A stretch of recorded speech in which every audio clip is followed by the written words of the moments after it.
मीरा भाईंदर परिसरातून एक धक्कादायक प्रकरण समोर आलंय। एका हिंदू विवाहितेने सासरच्या मंडळींवर जबरदस्तीने धर्मांतराचा दबाव, हुंडाछळ, मानसिक शारीरिक त्रास आणि जीवे मारण्याच्या धमक्यांचे गंभीर आरोप केले।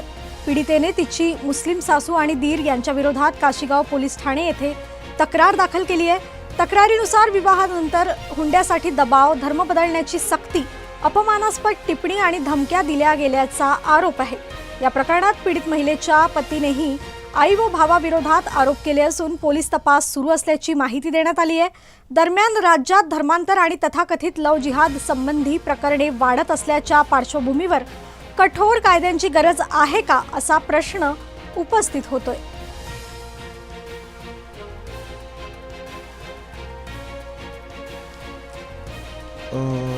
सबसे पहले तो मेरी वाइफ पे जो भी हैरेसमेंट हो रहा है वो बात का मैं गवाह हूँ। तो मैं सब चीज़ देख रहा हूँ और मैं जो तरीके से उसको परेशान किया जा रहा है उसके धर्म को लेके, और मुझे जिस तरीके से परेशान किया जा रहा है मेरे भाई और मेरी मम्मी, मेरा भाई आतिफ आरिफ्ता से और मेरी मम्मी गुलशन आरिफ्ता से, ये दोनों ही एक हैबिचुअल क्रिमिनल हैं। इन पे सैकड़ों केसेस हैं।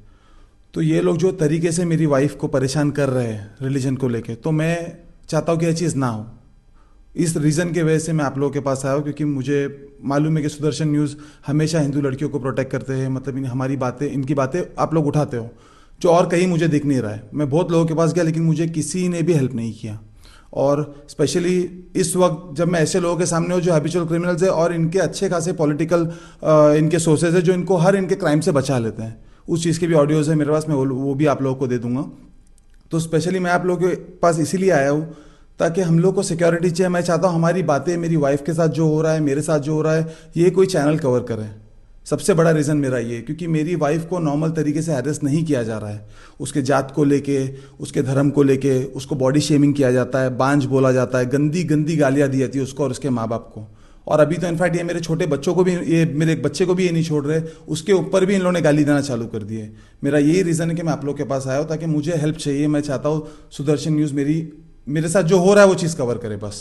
तो क्या क्या झेलना पड़ रहा है आपकी वाइफ को? मेरी वाइफ को गंदी गंदी गालियाँ झेलनी पड़ रही है। उसने जो मेरी मम्मी का बिजनेस है वो सबको मालूम है, इलीगल एनक्रोचमेंट हो, पॉक्सो वाली, इन पे कई सारी केसेस है, बुरी बुरी केसेस जो मैं नाम अभी लेना चाहता नहीं हूँ।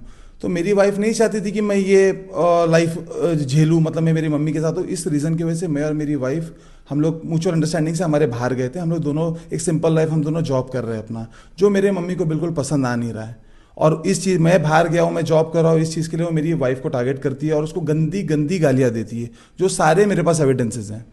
इन लोग हर तरीके से हम लोग को परेशान कर रहे हैं। इनके पास एक पूरा कंप्लीट ऑर्गेनाइज्ड क्राइम करने वाला एक रैकेट है, जो इन लोग तरीके जो टाइम पे इन लोग ये सब चीज़ों को यूज़ करते हैं। और मुझे डर लग रहा है अपनी फैमिली की, मेरी वाइफ और मेरे बच्चे के लिए, क्योंकि इससे पहले भी हम लोग ने इन पे केस किया था, जिसके रिटेलिएशन में इन लोग ने हमारे ऊपर, मेरी वाइफ प्रेग्नेंट थी और उस वक्त इन लोग ने हमारे ऊपर एक्सटॉर्शन की झूठी केस किए थे, जिसका कोई इनके पास प्रूफ नहीं है। हम परमानेंट बेल लेके भी आ गए, और जब हम, इन लोग चाहते थे हम भी अपनी केस निकाल दें, तो मतलब वो केस निकलवाने के लिए भी इन लोगों ने काफ़ी चीज़ें हमारे साथ की, और लास्ट में डर के मारे मुझे सरेंडर करना पड़ा। और अभी भी ये लोग की कंटिन्यूस वही चीज़ चालू है, और अभी भी मैंने इन लोग पे 2 हफ्ते पहले एक केस किया हो। तो अब मैं अपनी फैमिली को लेकर बहुत डरा हुआ हूँ कि अभी इन लोग मेरे ऊपर नया क्या केस करेंगे, क्योंकि मेरी वाइफ को, मुझे और मेरे बच्चे को, हम लोग को ओपन बाइक से उड़वा देने, हम बाइक पे हमारे पास बुलेट है, हम उस पर घूमते हैं, उस पर हमको उड़ाने की धमकियाँ दे रहा है मेरा बड़ा भाई, जो कि 307 के केस में आरोपी है। ये सुप्रीम कोर्ट से इसका रिजेक्ट हुआ है 3 बार, उसके बावजूद भी ये कांस्टेंट हम लोग को ओपन बॉटम पे आकर धमकी देता है। तो इनको, मैं खाली, मेरा यही क्वेश्चन है कि इन लोग को इतनी हिम्मत आती कहाँ से? ये इतना ओपनली आके वांटेड है, सुप्रीम कोर्ट से इनका रिजेक्ट हुआ है, उसके बाद भी इनको इतनी हिम्मत आती कहाँ से? ये हर तरीका इनके पास, इनको मालूम है किसको हमको पैसे खिलाने, कौन से पॉलिटिशियन को, कौन से पुलिस वालों को, और ये किसी भी क्राइम से बच जाते हैं। अभी आप क्या चाहते हैं? मैं चाहता हूँ कि हमारी स्टोरी बस कवर हो, ताकि जो हम लोग पे के साथ अगर कोई झूठी केसेस हो, या हमारे साथ अगर फ्यूचर कोई हैरेसमेंट हो, तो हम जाए तो पुलिस हमारी सुनवाई करे। मेरा और दूसरा मेरी कोई मांग नहीं, बस मैं इतना चाहता हूँ कि अगर फ्यूचर में हमारे साथ कुछ हो, क्योंकि झूठी केसेस का हमको धमकी दी जा रही है, गाड़ी से उड़ाने की हम लोग को ये धमकी दी जा रही है, मेरी वाइफ पे एसिड फिकवाने की धमकी दी जा रही है। तो मैं डरा हुआ अपनी फैमिली के लिए। हम लोग कहाँ जाएंगे? हम लोग जॉब करने वाले लोग कहाँ अपना काम छोड़ के, हम लोग पॉलिटिशियंस, कोर्ट, ये सब कहाँ, पुलिस के धक्के कहाँ खाते बैठेंगे? लास्ट टाइम भी हम लोग को बहुत परेशानी हुई थी, मेरी वाइफ प्रेग्नेंट थी और हमारे ऊपर एक्सटॉर्शन जैसी केस डाल दिए थे। तो हम लोग किसके पास जाए, क्योंकि हमारी कोई सुनवाई करता ही नहीं है। ये बिंदास बिना एविडेंसेस के एक्सटॉर्शन जैसी केस एक पेट से औरत के ऊपर डाल सकती है, तो मुझे डर है कि अभी तो ये कुछ भी कराएगी ये, और इसका पूरी दुनिया जानती है। इनफैक्ट इसके जो भी काले काम है, जो भी ये इलीगल एनक्रोचमेंट करती है, ये हर चीज में बीएमसी प्रॉपर ठेकेदार है। तो इसके पास एक प्रॉपर कैपिटल है जहां पर ये किसी को सताने के लिए अपने पैसे कोई मंत्री को, कोई पुलिस वाले को खिला देती है। हम कहां से जाएंगे, हमारे पास तो नहीं है। तो इसके लिए मैं चाहता हूं, मैं आप लोग के पास आने का सबसे बड़ा मेरा यही मोटिव था कि आप लोग प्लीज हमारी आवाज बनो, क्योंकि हमारी आवाज कोई नहीं सुन रहा है। मैं मुंबई के ही रहने वाली हूँ। मैंने 2022 में अफशान आरिफ तासे से शादी की थी, जो मुस्लिम है और मैं हिंदू हूँ। और मेरी मदर इन लॉ है गुलशन आरिफ तासे, जो लेडी डॉन के नाम से भी जानी जाती है यहाँ काश्मीरा में। वो एक हैबिचुअल क्रिमिनल है और उनके हर क्राइम में उनका जो बेटा है आतिफ आरिफ तासे, वो भी एक हैबिचुअल क्रिमिनल है। उन पे सैकड़ों केसेस है। 2022 में जब मेरी शादी हुई थी, मेरी शादी के दिन पर ही उन्होंने पहली बात तो मेरा शादी जो है एक मुस्लिम रीति रिवाज से कराया, और उसके बाद में मेरी शादी होने के बाद में गुलशन आरिफ तासे, आतिफ आरिफ तासे और अशरफ पटेल, जिनको तात्या पटेल के नाम से जाना जाता है, जो डबल मकोका के आरोपी है, ये तीनों ने मुझे ज़बरदस्ती मेरे शादी के बाद कहा कि मुझे बीफ खाना पड़ेगा, ठीक है, जिसमें मेरे हस्बैंड का कोई इन्वॉल्वमेंट नहीं था। क्योंकि डे 1 से मेरे हस्बैंड ने मुझे बोला था कि मैं नहीं चाहता कि आप ज़बरदस्ती रिवर्ट हो या आप मेरा धर्म फॉलो करो, आप अपना रिलीजन जो फॉलो करते हो आप कर सकते हो, मैं अपना जो हो मैं अपना करूँगा। और हम दोनों एक दूसरे का रिलीजन रिस्पेक्ट करते हैं और हमारी बीच में बहुत अच्छी अंडरस्टैंडिंग है अपने अपने कल्चर को लेकर। बट मेरी जो मदर इन लॉ है गुलशन पटेल, उनको बहुत दिक्कत है मेरे हिंदू होने से। मेरे हस्बैंड को बिल्कुल भी कोई इश्यूज नहीं है, ना ही मेरे फादर इन लॉ को है, पर उनको और उनके बेटे को जो आतिफ आरिफ तासे है मेरे जेठ, उनको बहुत प्रॉब्लम है कि मैं अपना कल्चर फॉलो करती हूँ। और आए दिन वो मेरे धर्म को लेकर, मेरे माँ बाप को लेकर, मेरे भाई को मार पीट करने की धमकियाँ, मुझे मेरे मुंह पे एसिड फेंकने की धमकियाँ, ये सारी चीज़ें उनके बातें चलती रहती है। और ये सारी चीज़ों के मेरे पास एविडेंस भी है, जो बेसिस पे मैंने केस की थी 2024 में। और वो केस होने के बाद में कई सारी चीज़ें हुई, हम पे भी फेक एक्सटॉर्शन केसेस की गई, मेरे पर और मेरे पति पर, बिना कोई एविडेंस के। पता नहीं हम पे एक्सटॉर्शन की केस कैसी हो गई। एंड हमने कोर्ट में जाके एंटिसिपेटरी बेल भी ली, और हमें पहली तारीख पर ही हमें विदाउट हमारे मतलब के जो भी एविडेंस है वो देखने के बाद जज ने क्लियरली हमारे बेल पेपर पर लिखा भी है कि जो एक्सटॉर्शन की केस हम पे लगाई गई है उसमें कोई भी एविडेंस उनको मिला नहीं है, और ये बेसिस पे हमारी बेल हुई है। दीदी जी, किस तरह का टॉर्चर किया जाता था आपको? एक्चुअली मुझे मेरे कलर को लेकर, बॉडी को लेकर, और मेरी शादी को हार्डली 1.5 साल हुआ था, और मैं प्रिपेयर्ड नहीं थी कि मुझे बच्चा करना है, ठीक है। ना ही मेरे हस्बैंड को कोई घाई थी, ना उसको भी कोई ये नहीं था। हमें ऐसा था कि पहले हम ज़रा सेटल डाउन हो जाए, क्योंकि हम दोनों जॉब करते, तो हमें पता है कि हमारा सोर्स ऑफ इनकम कितना है और हम कितने फिलहाल क्या हम बेबी प्लान करने के लायक है या नहीं है, हमें अपनी सिचुएशन सब पता है, तो हमें वो सोच समझ के करना था।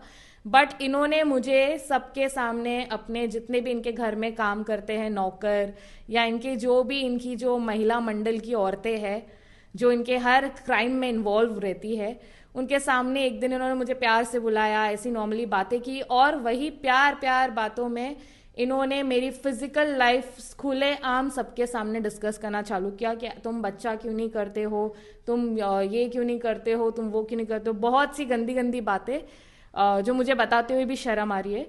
तो ये सब चीज़ें हुई, और उसके दौरान ही उन्होंने मुझे धमकियाँ देनी चालू कर दी कि तू जॉब नहीं छोड़ेगी तो हम तेरे भाई को ट्रक से उड़ा देंगे, तेरे माँ बाप को मारेंगे, तेरी सोसाइटी में जाके तमाशे करेंगे। और ये चीज़ हुई भी है। जब मैं प्रेग्नेंट होके जब बच्चा मेरा हुआ, जब मैं घर पर आई, इन्होंने मुझे घर पे लिया नहीं।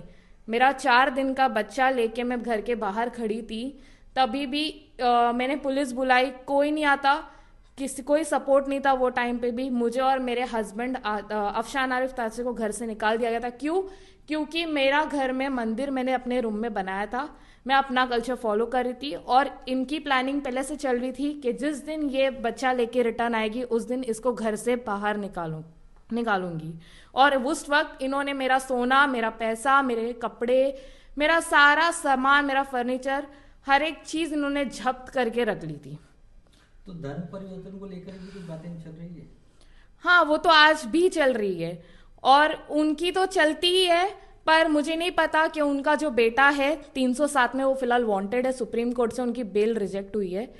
उनको मेरी लाइफ में क्यों इतना इंटरेस्ट है मैं नहीं जानती। वो मेरे हस्बैंड के फ़ोन पे मुझे इतनी गंदी गंदी गालियाँ भेजते हैं कि और मुझे मेरे बच्चे तक को इतनी गंदी गंदी गालियाँ देते हैं। तो मुझे नहीं पता कि वो मेरे पीछे क्यों पड़े हैं। हाल ही में उनकी वाइफ ने भी उनके ऊपर केस किया है, ठीक है। यही उनको भी फोर्सफुली धर्म परिवर्तन वगैरह बहुत कुछ किया गया है उनके साथ भी। तो उन्होंने भी अपनी केस फाइल करी थी।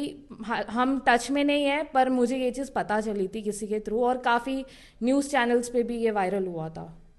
तो अभी आपको भी धर्म परिवर्तन के लिए फोर्स किया जा रहा है, इसका कहना है? हाँ, मुझे बोला जाता है कि आप प्लीज़ अपना धर्म बदलो, नहीं तो हम तुम पे फेक केसेस बनाएंगे, तुम्हारे भाई पर केस करा देंगे 307 हाफ मर्डर की। उनके पास ऑलरेडी बहुत से लोग बैठे रहते जो अपने बॉडी पे वार ले लेते हैं और पुलिस स्टेशन में तो उनका बहुत अच्छा सा टच है। तो वो क्राइम्स में उनका मतलब बहुत कुछ, उनके बहुत कॉन्टैक्ट्स है पॉलिटिशियंस के साथ, जो चीज़ से वो बच जाते हैं हमेशा। हस्बैंड भी आपको फोर्स करते हैं धर्म परिवर्तन के लिए? नहीं, वो उन्होंने कभी मुझे फोर्स नहीं किया और ना ही उनको मेरे घर में पूजा करने से या मंदिर जाने से कोई भी प्रॉब्लम है।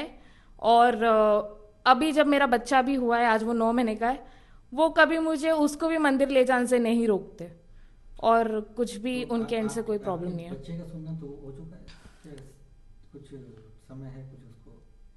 मेरे बच्चे का जो बेबी बॉय का इनमें करते हैं, नहीं वो मैंने अभी किया नहीं है एज ऑफ नाउ।